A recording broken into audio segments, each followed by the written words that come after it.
जय श्री कृष्ण। आज हम पढ़ेंगे श्री गर्ग संहिता के गोलोक खंड का 12वां अध्याय। अभी तक आप 11 अध्याय सुन चुके हैं और पिछले 11वें अध्याय में आपने श्री कृष्ण जी के अवतार लेने की कथा सुनी थी। अब उससे आगे, जैसे मैं हर अध्याय के शुरुआत में बताता हूँ कि श्री गर्ग संहिता में जो चर्चा चल रही है वो राजा बहुलाश्व और श्री नारद जी के बीच में चल रही है। अब इस अध्याय में आगे श्री नारद जी क्या कह रहे हैं राजा बहुलाश्व से, वो सुनिए। श्री नारद जी कहते हैं, राजन, तदंतर घोष्ठ में विद्वान नंद जी ने अपने घर में पुत्रोत्सव होने का समाचार सुनकर प्रातःकाल ब्राह्मणों को बुलवाया और स्वस्ति वाचन पूर्वक मंगल कार्य कराया। विधि पूर्वक जात कर्म संस्कार संपन्न करके महान वसवी नंदराज ने ब्राह्मणों को आनंद पूर्वक दक्षिणा देने के साथ ही 1 लाख गौएं दान की। 1 कोस लंबी भूमि में सप्त धान्यों के पर्वत खड़े किए गए, उनके शिखर रत्नों और स्वर्णों से सज्जित किए गए। उनके साथ सरस एवं स्निग्ध पदार्थ भी थे। वे सब पर्वत नंद जी ने विनीत भाव से ब्राह्मणों को दिए। मृदंग, वीणा, शंख और दुदुम्भी आदि वाद्य बारंबार बजाए जाने लगे। नंद द्वार पर गायक मंगल गीत गाने लगे। वारांगनाएं नृत्य करने लगी। पताकाएं सोने के कलशों, चंदोवों, सुंदर वंदनवारों तथा अनेक रंग के चित्रों से नंद मंदिर उद्भासित होने लगा। सड़कें, गलियां, द्वार, देहलियां, दीवारें, आंगन और वेदियां, चबूतरे, इन पर सुगंधित जल का छिड़काव करके सब ओर से वस्त्रों और झंडियों द्वारा सजावट कर दी गई थी, जिससे ये सब चित्रमंडप या चित्रशाला के समान शोभा पा रहे थे। गौ के सिंगों में सोना मढ़ दिया गया था। उनके गले में स्वर्ण की माला पहना दी गई थी। उनके गले में घंटी और पैरों में मंजीर की झंकार होती थी। उनकी पीठ पर कुछ कुछ लाल रंग की झूलें उड़ाई गई थी। इस प्रकार समस्त गौओं का श्रृंगार किया गया था। उनकी पूंछें पीले रंग में रंग दी गई थी। उनके साथ बछड़े भी थे। उनके अंगों पर भी तरुणी स्त्रियों के हाथों की छाप लगी थी। हल्दी, कुमकुम तथा विचित्र धातुओं से वे विचित्र की गई थी। मोर पंख और पुष्पों से अलंकृत तथा सुगंधित जल से अभिषिक्त धुरंधर मनोहर वृषभ श्री नंद राय जी के द्वार पर इधर उधर सुशोभित थे। गौओं के सफ़ेद बछड़े सोने की मालाओं और मोतियों के हारों से विभूषित हो इधर उधर उछलते कूदते फिर रहे थे। उनके पैरों में भी मंजीर बंधे थे। नंद राय जी के यहाँ पुत्रोत्सव का समाचार सुनकर वृषभानुवर रानी कलावती कीर्तिदा के साथ हाथी पर चढ़कर नंद मंदिर में आए। व्रज में जो 9 नंद, 9 उपनंद तथा 6 वृषभानु थे, वे सब भी नाना प्रकार की भेंट सामग्री के साथ वहां आए। वे सिर पर पगड़ी तथा उसके ऊपर माला धारण किए, पीले रंग के जामे पहने, केशों में मोरपंख और गुंजा बांधे तथा वनमाला से विभूषित थे। हाथों में वंशी और वेंत की छड़ी लिए, सुंदर पत्ररचना के साथ तिलक लगाए, कमर में मोर पंख बांधे गोपालगण भी वहां आ गए। वे नाचते गाते और वस्त्र हिलाते थे। मूछ वाले तरुण और बिना मूछ के बालक भी भांति भांति की भेंट लेकर वहां आए। बूढ़े लोग हाथ में डंडा लिए अपने साथ माखन, दूध, दही और घी की भेंट लेकर नंद भवन में उपस्थित हुए। वे आपस में व्रजराज के यहाँ पुत्रोत्सव का संवाद सुनाते हुए प्रेम से विह्वल हो नेत्रों से आनंद के आंसू बहाते थे। पुत्रोत्सव होने पर श्री नंद राय जी का आनंद चरम सीमा को पहुंच गया था। उनके नेत्र हर्ष के आंसुओं से भरे हुए थे। उन्होंने अपने द्वार पर आए हुए समस्त गोपों का तिलक आदि के साथ विधिवत सत्कार किया। गोप बोले, हे ब्रजेश्वर, हे नंदराज, आपके यहाँ जो पुत्रोत्सव हुआ है वह संतानहीनता के कलंक को मिटाने वाला है। इससे बढ़कर परम मंगल की बात और क्या हो सकती है। देव ने बहुत दिनों के बाद आज आपको ये दिन दिखाया है। हम लोग श्री नंदन का दर्शन करके आज कृतार्थ हो जाएंगे। जब आप दूर से आकर पुत्र को गोद में लेकर मोदपूर्वक लाड लड़ाते हुए हे मोहन कहकर पुकारेंगे, उस समय हमें बड़ा सुख मिलेगा। श्री नंद ने कहा, बंधुओं, आप लोगों के आशीर्वाद और पुण्य से आज यह आनंददायक शुभ दिवस प्राप्त हुआ है। मैं तो ब्रजवासी गोप गोपियों का आज्ञा पालक सेवक हूँ। श्री नारद जी कहते हैं, राजन, श्री नंद राय जी के यहाँ पुत्र होने का अद्भुत समाचार सुनकर गोपियों के हर्ष की सीमा ना रही।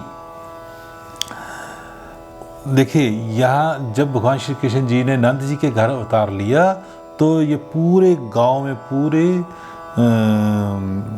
गोकुल में एक बहुत बड़ा उत्सव ये मनाया गया। उनके घर में, पूरे गांव में चहल पहल थी। ये पूरा विवरण उसी का बताया जा रहा है। अब श्री नारद जी आगे क्या कह रहे हैं, राजन, श्री नंद राय जी के यहाँ पुत्र होने का अद्भुत समाचार सुनकर गोपियों के हर्ष की सीमा न रही। उनके हृदय, उनके तन मन परमानंद से परिपूर्ण हो गए। वे घर के सारे कामकाज तत्काल छोड़कर भेंट सामग्री लिए तुरंत ब्रजराज के भवन में जा पहुंची। नरेंद्र अपने घर से नंद मंदिर तक इधर उधर बड़ी उतावली के साथ आती जाती सब गोपियां रास्ते की भूमि पर मोती लुटाती चलती थीं। शीघ्रता पूर्वक आने जाने से उनके वस्त्र, आभूषण तथा केशों के बंधन भी ढीले पड़ गए थे। उस दशा में उनकी बड़ी शोभा हो रही थी। झनकारते हुए नुपुर, नए बाजूबंद, सुनहरे लहंगे, मंजीर, हार, मणि में कुंडल, करधनी, कंठसूत्र, हाथों के कंगन तथा भाल देश में लगी हुई वेंदियों की नई नई छटाओं से उनकी छवि देखते ही बनती थी। नरेश्वर वे सब की सब राई, नोन, हल्दी के विशेष चूर्ण, गेहूं के आटे, पीली सरसों तथा जौ आदि हाथों में लेकर बड़े लाड से लाला के मुख पर उतारती हुई उसे आशीर्वाद देती थी। ये सब करके उन्हें यशोदा जी से कहा। गोपियाँ भी यशोदा जी से कह रही हैं। गोपियाँ बोली, यशोदा जी, बहुत उत्तम, बहुत अच्छा हुआ। ओह भाग्या, आज परम सौभाग्य का दिन है। आप धन्य हैं और आपकी कोख धन्य है जिसने ऐसे बालक को जन्म दिया। दीर्घ काल के बाद देव ने आज आपकी इच्छा पूरी की है।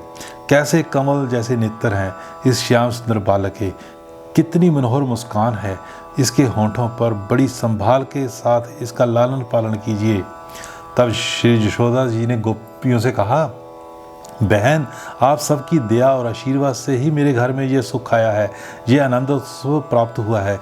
मेरे ऊपर आपकी सदा ही बड़ी दया रही है।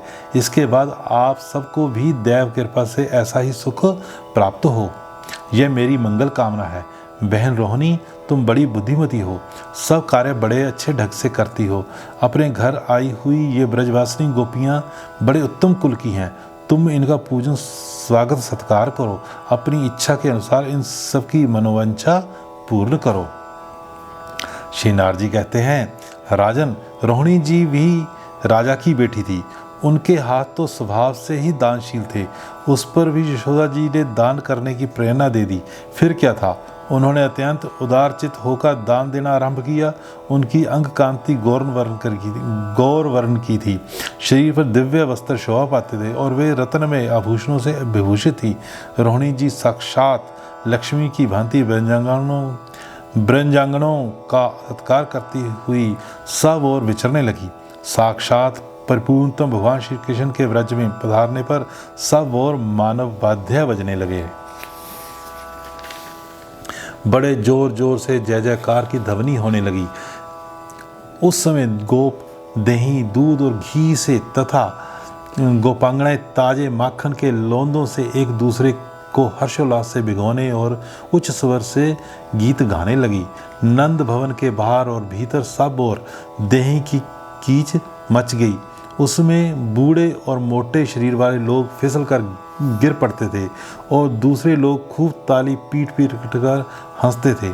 महाराज, वहाँ जो पौराणिक सूत वंशों के प्रशंसक, मागध और निर्मल बुद्धि वाले तथा अवसर के अनुरूप बातें कहने वाले वंदीजन पधारे थे, उन सबको नंद राय जी ने प्रत्येक के लिए अलग अलग 1,000 गोएं प्रदान की। वस्त्र, आभूषण, रतन, घोड़े और हाथी आदि सब कुछ दिए। समस्त बंदियों तथा महजनों को धनी गोप ब्रजेश्वर नंद राय ने बहुत धन दिया, धनराशि की वर्षा कर दी। व्रज की गली गली में, घर घर में निधि, सिद्धि, वृद्धि, भुक्ति और मुक्ति ये लौटती सी दिखाई देती थी। उन्हें पाने की इच्छा वहाँ किसी ने भी मन में नहीं की थी। उस समय सनत कुमार, कपिल, शुक और व्यास आदि को तथा हंस, दत्तात्रेय, पुलस्त्य और मुझ नारद को साथ ले ब्रह्मा जी वहाँ गए। ब्रह्मा जी का वर्ण तप्त स्वर्ण के समान था। उनके मस्तकों पर मुकुट तथा कानों में कुंडल जगमगा रहे थे। वे वेदकर्ता चतुर्मुख ब्रह्मा हंस पर आरूढ़ हो संपूर्ण दिग्मंडल को देदीप्यमान करते हुए वहाँ आए थे। उनके पीछे भूतों से घिरे हुए वृषभारूढ़ महेश्वर पधारे। फिर रथ पर चढ़े हुए साक्षात सूर्य, ऐरावत हाथी पर सवार देवराज इंद्र और खंजीरीट पर चढ़े हुए वायुदेव, महेश वाहन यम, पुष्प का रूढ़ कुबेर, मृग वाहन चंद्रमा, बकरे पर बैठे हुए अग्निदेव, मगर पर आरूढ़ वरुण, मयूर वाहन कार्तिकेय, हंस वाहिनी सरस्वती, गरुड़ारूढ़ लक्ष्मी, सिंह वाहिनी दुर्गा तथा गोरूप धारणी पृथ्वी जो विमान पर बैठी थी, वे सब वहाँ आए। दिव्य कांति वाली मुख्य 16 मातृकाएं पालकी पर बैठकर आई थीं। खड्ग, चक्कर तथा यष्टि धारण करने वाली षष्ठी देवी शिविका पर सवार हो वहाँ पहुँची थी। मंगल देवता वानर पर और बुध देवता भास नामक पक्षी पर चढ़कर वहाँ पधारे थे। काले मृग पर बैठे बृहस्पति, गवे पर चढ़े शुक्राचार्य, मगर पर आरूढ़ हो शनिदेव और ऊंट पर आरूढ़ हो सिंह का कुमार राहु, ये सभी ग्रह जो करोड़ों वाल सूर्यों के समान तेजस्वी थे, नंद मंदिर में पधारे। वहाँ बड़ा कोलाहल मच रहा था। वह नंद भवन झुंड के झुंड गोपों और गोपियों से भरा हुआ था। देवता लोग वहाँ पहुंचकर क्षण भर रुके और फिर चले गए। बाल रूपधारी परिपूर्णतम परमात्मा साक्षात भगवान श्री कृष्ण को देखकर उन्हें मस्तक निभाकर देवताओं ने उस समय उनका उत्तम स्तवन किया। ब्रह्मा आदि सब देवता ऋषियों सहित वहाँ श्री कृष्ण का दर्शन करके प्रेम विह्वल और हर्ष विभोर होकर अपने अपने धाम को चले गए। इस प्रकार श्री गर्ग संहिता में गोलोक खंड के अंतर्गत नारद बहुलाशव संवाद में श्री कृष्ण दर्शनार्थ ब्रह्मादि देवताओं का आगमन नामक 12वां अध्याय पूरा हुआ। जय श्री कृष्ण। इस अध्याय में आपने सुना कि जब भगवान श्री कृष्ण जी ने अवतार लिया तो नंद राय जी के घर में किस प्रकार का खुशी का माहौल था। कैसे नंद राय जी के घर में ही नहीं बल्कि पूरे इलाके में, उस एरिया में किस प्रकार का खुशी का माहौल था। और उसके बाद जब सभी ब्रह्मा जी आदि सभी देवता भगवान जी के दर्शन के लिए वहाँ पधारे थे नंद राय जी के घर, वो भी आपने सुना। इसी के साथ ये अध्याय समाप्त होता है। जय श्री कृष्ण।